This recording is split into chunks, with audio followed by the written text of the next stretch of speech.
I swear to God, I respect anybody who can just relay the truth to me. Treat people with tact, but you cannot control how people will react. Never let somebody compromise your integrity and authenticity. All right, it's not that you love them, you're just so attached to them. If you see somebody that cannot detach from somebody who is overly attached, that is because they have a lack of love for themselves and they're putting it onto this other person because this other person is giving them something that they wish they could give themselves. But that wish could come true. You just have to grant it yourself. All you have to do is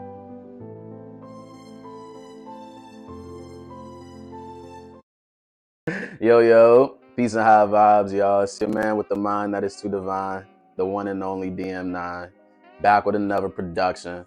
And I ain't do anything content related for about a week and a half, but that's only because I was reading the law, learning acts and codes, things of that nature. Thing about me is I truly do get obsessed with shit, and I can just blindly go down one direction, gift and the curse, right?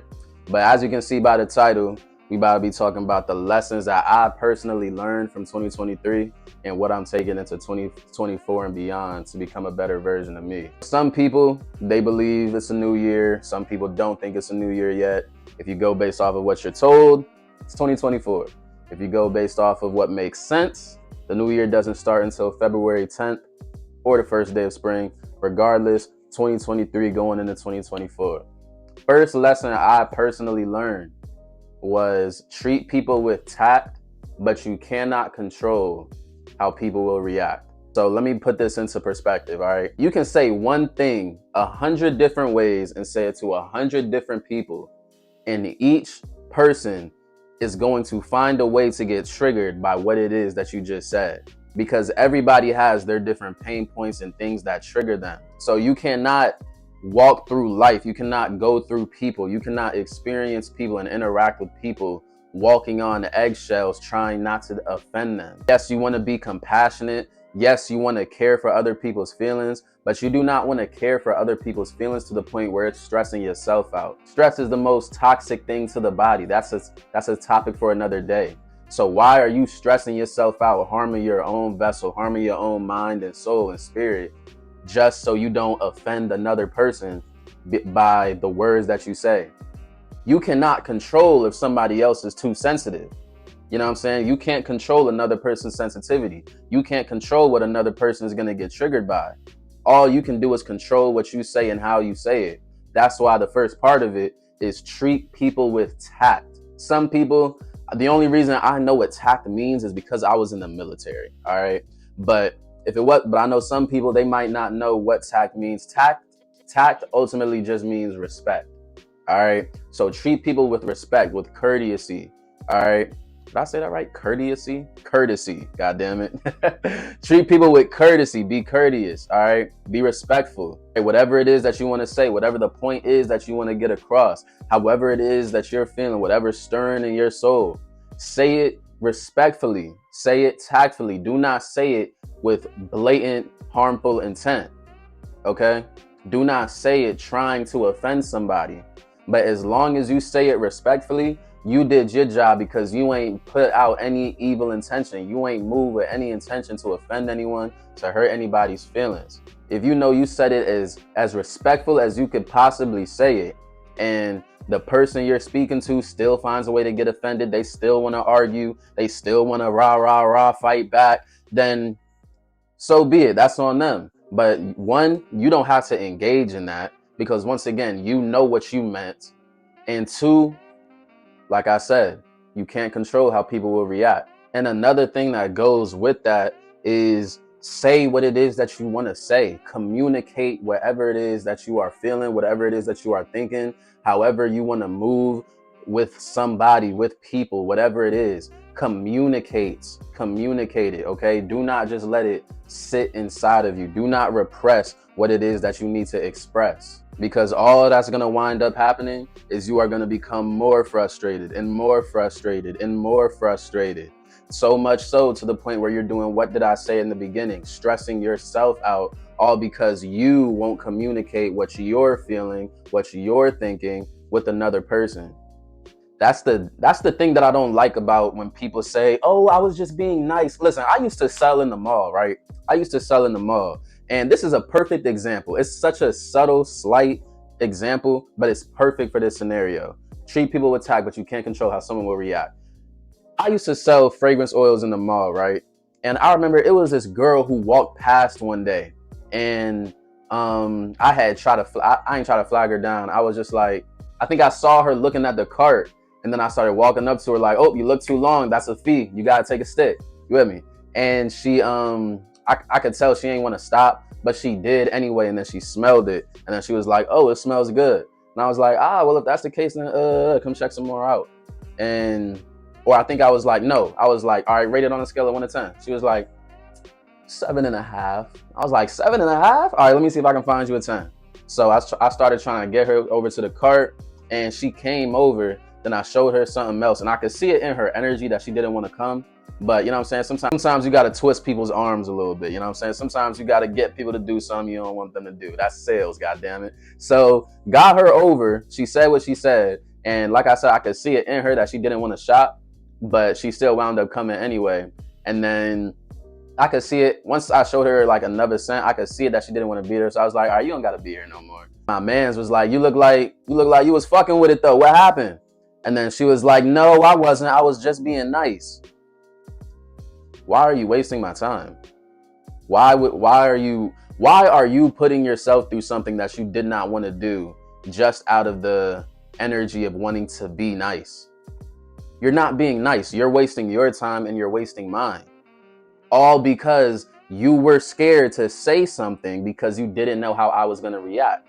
You didn't want to hurt my feelings by saying no to my product. You didn't want to offend me by saying my product was bad.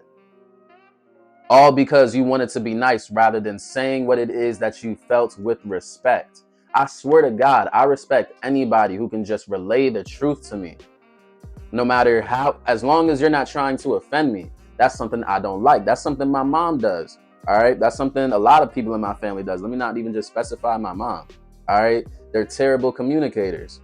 They'll have something that they want to say, something that's bothering them, but it'll come off so offensive and it'll come off in sarcasm to the point where it's like, all right, I'm not even offended that you say it, but it's the fact that you're saying it with the intent to offend. Why not just say what it is that you felt with tact, with respect, and then see how I take it? You'd probably get a much different result. You'd probably stop wasting your time. So the girl that I was selling to, if you had just said, nah, I'm cool, I got somewhere to be. All right. Nah, I'm cool, I don't want to smell it. All right. Said it with tact, so I'm not going to overreact. And that's the basis of what I'm getting at here. I could go into the real story about what brought about this ideology, but for another day. Now, the second thing I learned from this year is, I already said this in my video about authenticity being the best niche. Go watch that jump. And this is what it was. It doesn't matter if you're with somebody for 60 years, 16 years, 6 years, 2 years, 6 months, 2 weeks, 6 days, 2 hours. At the end of it, you and that person are gonna separate, be it death or be it by life taking y'all on y'all paths. But regardless, when y'all separate, all that will matter is, did you enjoy your time with this person? And did you learn whatever lesson that you needed to learn? People are truly just experiences. Life is like an odyssey. All right. Life is your own personal odyssey where you are Odysseus on your journey back home, and you're stopping here. You're stopping on this island. You're stopping on this cave. You're meeting this person, that person, this person, that person, and who else. All right. But at the end of it, you are going to leave and you are going to get back home. Whatever home in this sense is just the destination for your life, your destiny in this lifetime, whatever it may be. But what I'm saying here is, you cannot become too attached to people in life. All right. You have to understand, you have to understand that people are here for seasons. Okay. They are here for seasons. They're here for chapters. Hell, they might be here for 7 chapters, for 8 chapters. All right. In a 20 chapter book, they might be there for 18. But one thing for sure is, they just might not be there in the end. You know, you might want them to, but fact of the matter is, this is the best way to look at it. All right. Think about life like you're on a train. Okay. Think about life like you're on a train. And this person, a group of people, they come onto the train at this one stop. You got about 2 more hours on this motherfucker. All right. They come onto the train and they on the train with you for an hour and a half. All right. Y'all having a grand old time, laughing, geeking. Goddamn, y'all enjoying the fuck out yourselves. You done met some new friends. You done really enjoyed y'all time. And then you remember, damn, they got to get off at this stop. Who are you to try to grab their arm and tell them, where do you think you're going? Or why you're leaving me? Who do you think you are to try to pull somebody back and restrict somebody from going where they need to go in life? Okay, you know that you forgot that when you met them, you had your own destination, and you got so lost in this good time that you were having with the person that you tried to pull them back in when it was time to go. Or flip it, you was getting off before them, and when it was time for you to go to your destination, you didn't get off. You stayed on the train and you missed your stop. That's even worse, because now you're obstructing your life because of an attachment that you had to temporary people. Y'all see what I'm getting at here? You cannot become too attached to people in life, because you are going to be with them for however long God has y'all written up for. But once that contract is up, once the time is up, separate and be okay with it. And the only people who are, when it's time to detach, all right, if you somebody on here, you've detached from people, however you might have done it, you might have gave them a reason why, you might have just left, but you've detached from people that you knew it was time to detach from. How did they take it? How did they react? The only people who are uncomfortable when people leave their lives are people who are uncomfortable with detachment. They are too comfortable being attached. And that is a red flag when you see somebody that is too attached, when you see somebody that cannot detach from somebody. I'm gonna get into this in another video about how people think attachment is love. All right, it's not that you love them, you're just so attached to them. So if you see somebody that cannot detach from somebody who is overly attached, that is because they have a lack of love for themselves, and they're putting it onto this other person because this other person is giving them something that they wish they could give themselves. But that wish could come true. You just have to grant it yourself. All you have to do is detach from this person. What did I say? Learn whatever lesson it is you needed to learn from them, and then start giving them the energy. Start giving yourself the energy that they were giving you. You might have been with this person and you might have loved the way that they treated you with, like a prince, like a princess. You might have loved the affection that they gave you, and that might be what you're attached to about them. And then that's why you don't want to detach from them, because you're loving what they're giving you. But what if something was to happen? What if God struck them out of your life? All right.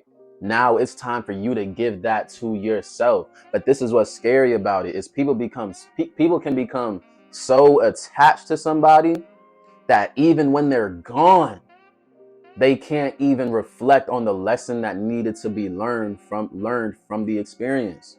And this mindset, this ideology, it allows you to experience people with so much more comfort. All right. You can be friends, like real locked in with somebody. Like y'all spend every day with each other. Y'all geek with each other all the time. Y'all learn from each other, whatever it may be. All right. Y'all could enjoy the fuck out y'all time together. Right. But you know, in the back of your head, like, yeah, we enjoying our time, but time gonna be up soon. And once the time is up, you're perfectly fine with it. You're not stressed with it. You're like, oh damn, I miss him. I miss her. You're sitting back and you're like, all right, on to the next stop. Promise you, y'all. This is something that I learned from this year, that if you take it into dating, all right, if you take it into dating, you will be such a more securely attached dater, I guess you can say, a much more securely attached lover. If you take it into business partnerships and networking, it will make you so much more comfortable with who you experience. I promise you, y'all. People are in your life for seasons. It doesn't matter how long that season might be. That season is going to change. Their time will come. Their time will be up, whenever it may be, however long y'all got. All that will matter is, did you enjoy your time and did you learn what you needed to learn? Third thing I learned from this year, right? Third thing I learned from this year. And this was a big one when it comes to discipline and self-control. And it's still a tough one to really master. And I love this one so much. I'm going to probably cut this out and make this its own video. All right.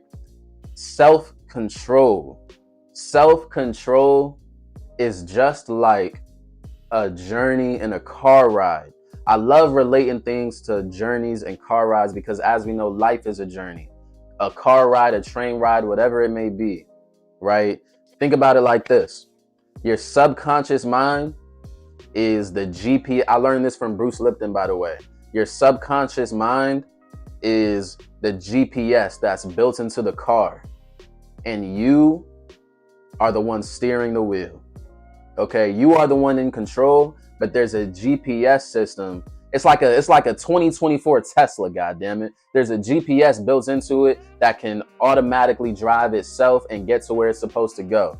All right. And that GPS programming, that subconscious mind, that subconscious programming is what you went through as a child and what the karma is from your parents for what they have done and what they have passed on to you, and from what you've learned from them, from what you've learned just as a child in life and going into life up until this point where you realize, like, oh shit, I don't have to go to where the GPS is taking me. I'm in control. I'm behind the wheel, right? That's the subconscious mind, and the conscious mind is the one that realizes, like, I'm behind the wheel. I control where I'm going.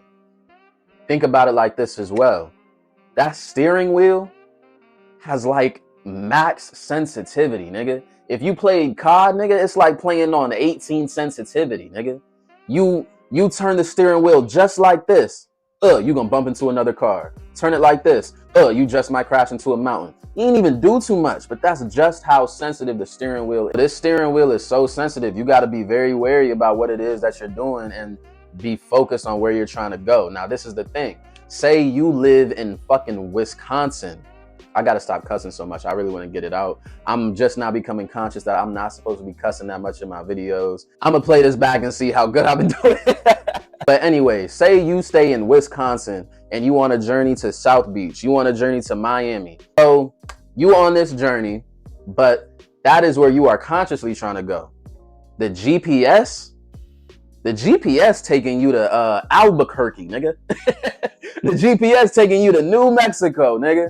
So if you don't pay attention and you let the subconscious mind take you, you let the GPS take you, you're going to go completely different from where it is that you were trying to go.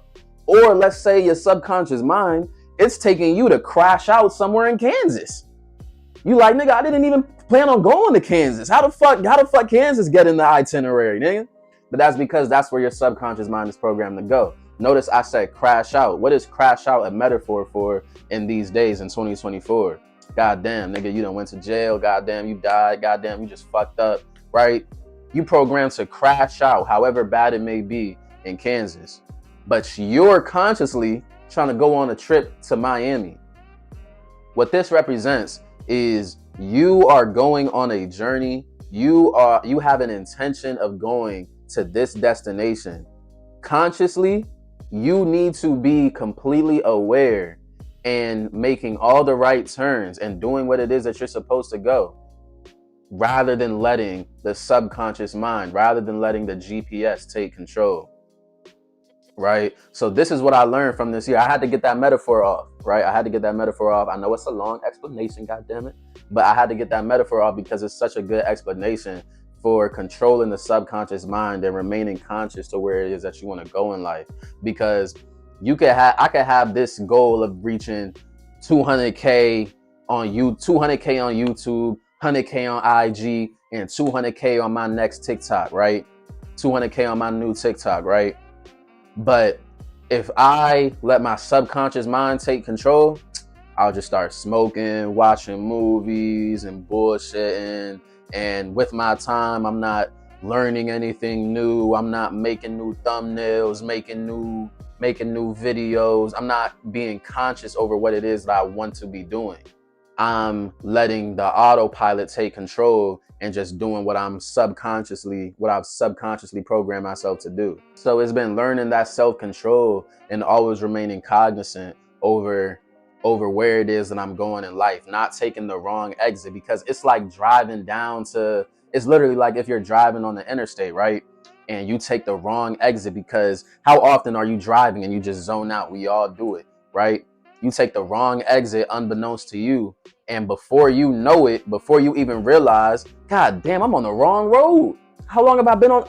Oh shit, I took that exit back in Iowa like 47 minutes ago, and that's why I'm down this way. Damn. Now you got to get all the way back on course. What I'm saying with that is you could do the wrong thing and subconsciously, unconsciously be going down this one path, and that path that you're going down is not helping you get to Miami. It's not helping you get to your destination.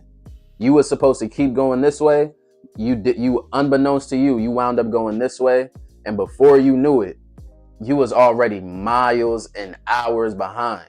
This trip is supposed to take it's supposed to be a 30-hour drive, but because of that wrong turn you took, it's now a 37-hour drive.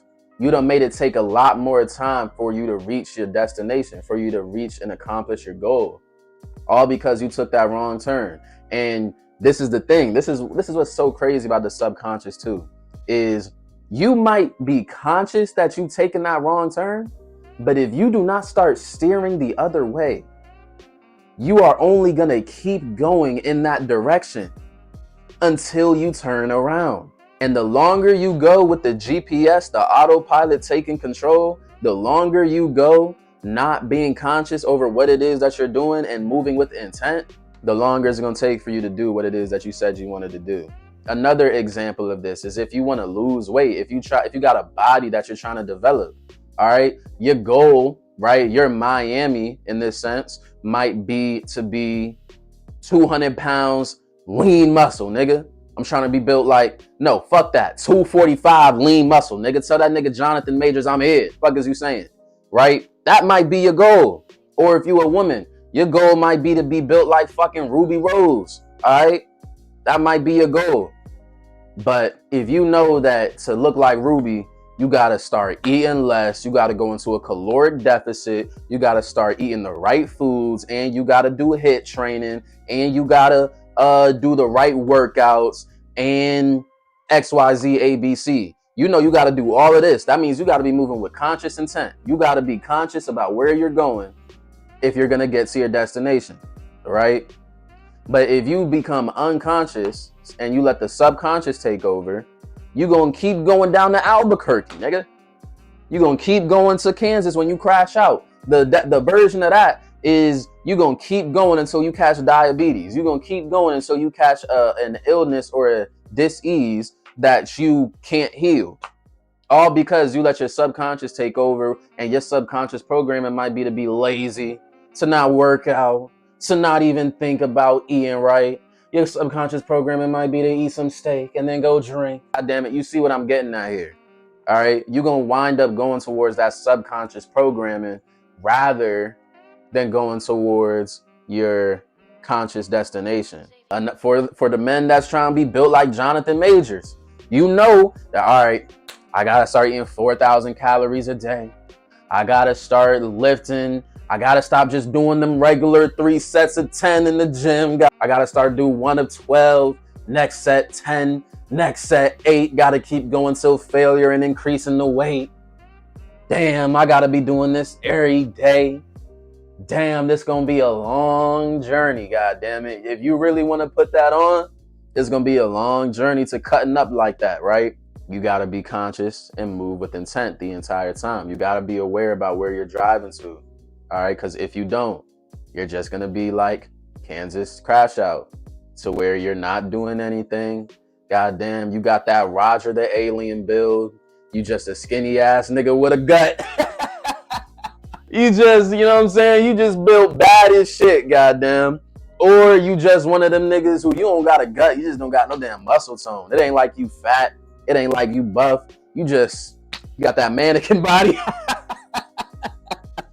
You just gonna be stuck with the mannequin body, nigga. That's Albuquerque for you, man. That's the Kansas crash out. All because you letting your subconscious take over and go to where it's programmed to go. You letting the autopilot take over and letting it do what it wants, rather than moving consciously and doing what you know you need to be doing.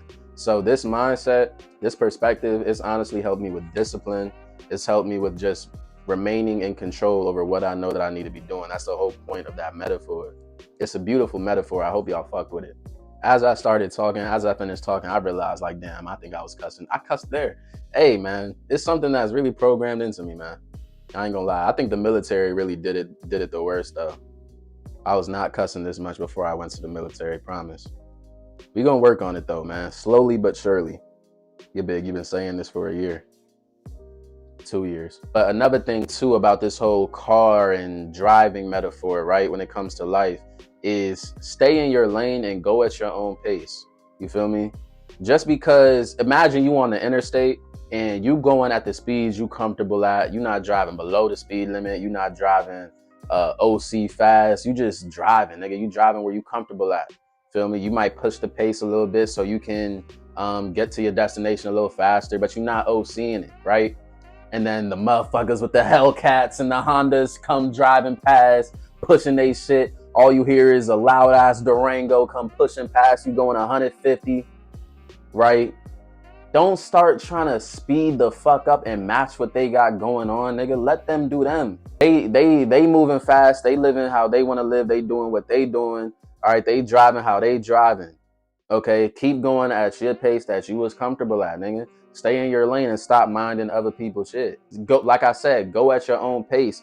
Don't let nobody behind you just get to honking at you, telling you, speed up, do this, do that, do this. Nigga, you know where you're going. Nigga, do they pay the insurance on your shit? Do they pay your car note? Do they do anything for you? Who the fuck are they to tell you what you need to be doing with your car? Who the fuck are they to be telling you what you need to be doing in your lane? You feel me? As a matter of fact, if you have a problem with me in my lane, nigga, go around. Fuck, nigga, you honking at me, bitch. Go around, nigga. You know what I'm saying? You all up in my shit. You rushing me, nigga. I'm doing me. I'm going at my pace. And then number 4, the last thing I learned for this year was, and this isn't even the last thing, but this is just the last one I'll mention, is never let somebody compromise your integrity and authenticity. So you could be dating somebody, right? You could be in a relationship. You and this person, y'all might break up, right? And the way y'all break up, it might have been messy. She might have done XYZ to you. She might have really broke you down, really triggered you. You know what I'm saying? You definitely leaving this relationship with a bullet wound right here, a stab wound right here, 2-inch deep laceration on your neck right here. It looked like you just got out of a fight with the equalizer, right?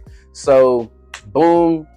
You might leave this motherfucker beaten and tattered. At the end of the day, because of that experience, do not let that turn you into some stone cold killer. While you was dating this person, while you was experiencing this person, you might have been genuine, integral, right?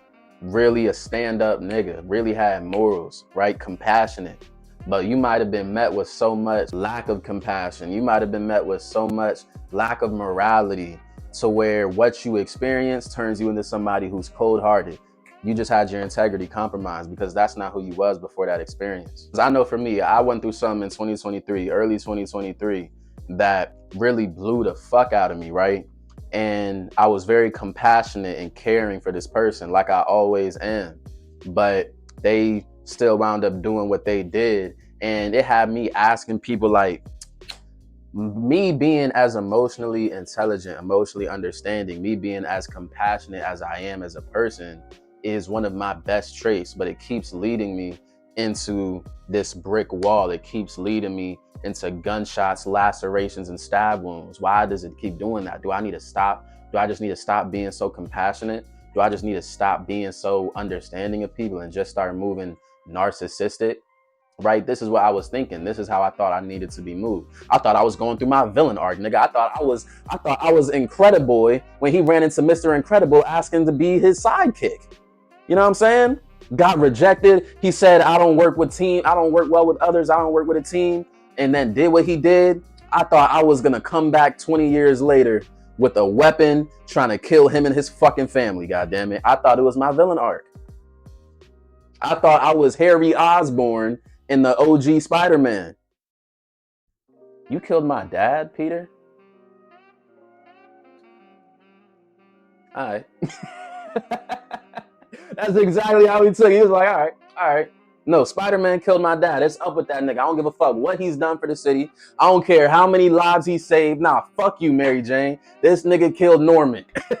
This nigga killed my pops, man. I seen it with my own eyes. I don't care how respectful y'all thought I was. It's up, right? I thought that's how I was feeling, man. So I went to that person and I was asking people, like, should I stop being as compassionate? Should I stop being XYZ? And they told me, no. All right.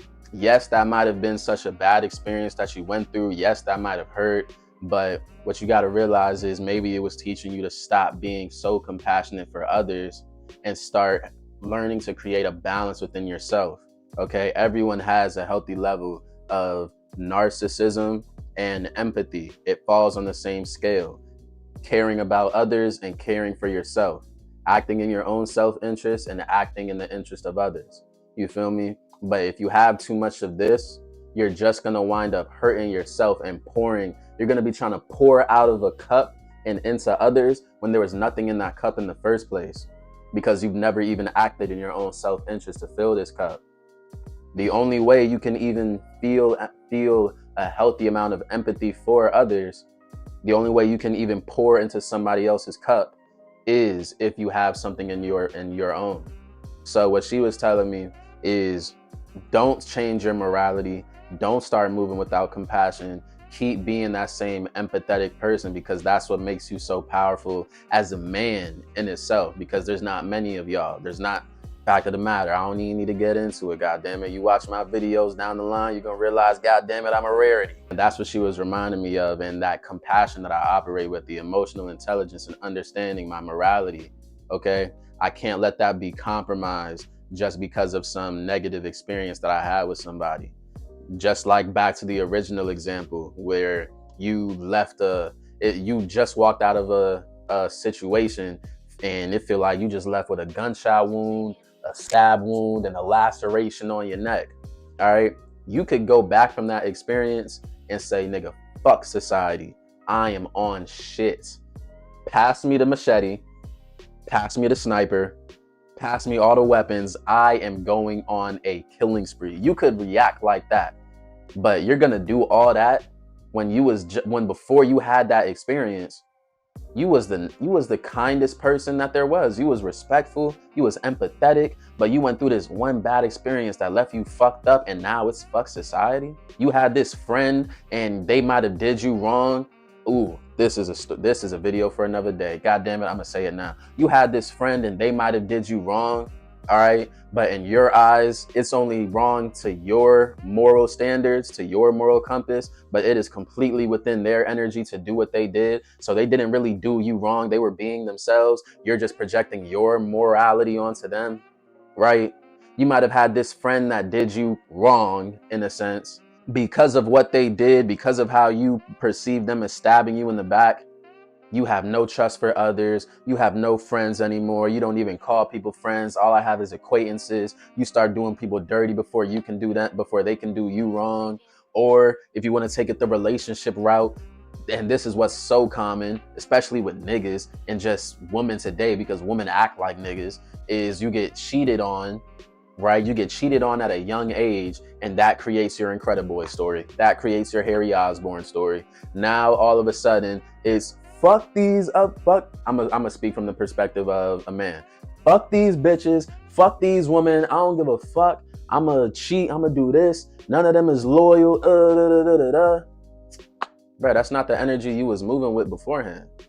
All because of what this person did, you gonna let them completely compromise who you was as a person? Let them completely corrupt your soul? You was moving with such genuine intent before this. Now you're moving like a villain. Now you're moving like Incrediboy. Yeah, man. Lessons for 2023, man. That's what I learned from this year, man.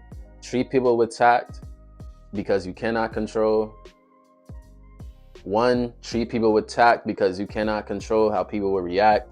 2, it doesn't matter how much time you have with the person. Eventually, y'all gonna separate. All that matters is enjoy your time and learn whatever lesson you needed to learn. 3, have self-control. Life is truly a journey and you are the conscious driver. Do not let other people tell you where to go, how fast to move, and do not let your subconscious mind and GPS take you somewhere that you do not want to go, that you do not consciously want to go. And 4, never let someone or any experience compromise your integrity and your authenticity. So 2024, like I said, some people believe it's already started. If you believe what they tell you, you believe it's already started. If you believe in what makes sense, the Lunar New Year is February 10th. The astrological New Year is the first day of spring or April, whichever one. So as you go into this new year, as you go into this new phase, this new cycle, all right, this is the year of the 8. It's 224. Karma, money, and power. This is the year I want to really focus on the karma aspect of it, where things are going to manifest very quickly. All right, so the energy you put out, I genuinely believe that you'll see that energy come back to you even faster than you normally would, because you just got to think about it in a numerological standpoint. 8, look at how 8 is shaped. What goes around comes around, right? The energy you put out will come right back to you. Karma. That's why the first thing we've seen for this year is Cat Williams doing what? That's why the first thing we've seen for this year is Epstein getting what, right? So the energy you put out is coming back. Everything is manifesting very fast. And if you're putting out bad energy, that karma will come to you. If you're putting out good energy, if you're moving with intent to manifest something, it will happen. You just have to keep moving with that intent. All right. So everything that I learned from 2023, I'm taking that into 2024. All right. I got to make a video on self-love because that was a huge thing that I learned for this year too. But I'm taking this into 2024 and beyond. Y'all take these gems from me, put them in your pocket, do what you need to. I'm a little blown. If you watched my previous video about the shadow side, I said in that video, man, I was going to start doing reactions, right? Microphone came in. I cannot get good quality on the motherfucker. Like setting up the camera and the streaming shit, like I just cannot get good quality on that shit right now. But I'm gonna take it as, at first I was frustrated, but then I remembered, can't control everything. That's another thing I learned from this year, man. Stop moving with so much hard and stop trying to force everything. You know what I'm saying? If something is not happening, if something isn't taking place, it's just because it's not meant to happen right now. Just take the sign before you frustrate the shit out yourself. So I took the sign. All right, now just might not be the time to do reactions. The time will come. I took that time and I just started learning more about the law, learning more about the acts and codes and my rights. I'll get more into that at a later date. And this last week, this whole first week of 2024, I ain't make no videos. I ain't do anything content related. But yeah, in the last week, I learned, in the week where I wasn't making content, like I said, I was learning the law, but I was also just learning more things about making content, promoting content, strategies, and things like that. I'm gonna make a video on content creating and how it's low key, like it can make you a slave to the algorithm. Y'all are gonna see that. But yeah, I was learning more about that. So every video I'm gonna improve, whether it's the thumbnail, the title, the quality, the video itself. It's just gonna slowly get better and better and better. So that's the end of this one. If y'all fuck with me, like this video to get me in the algorithm. Comment y'all favorite timestamp. Comment if you got anything to say, right? And subscribe if you fuck with me. We out.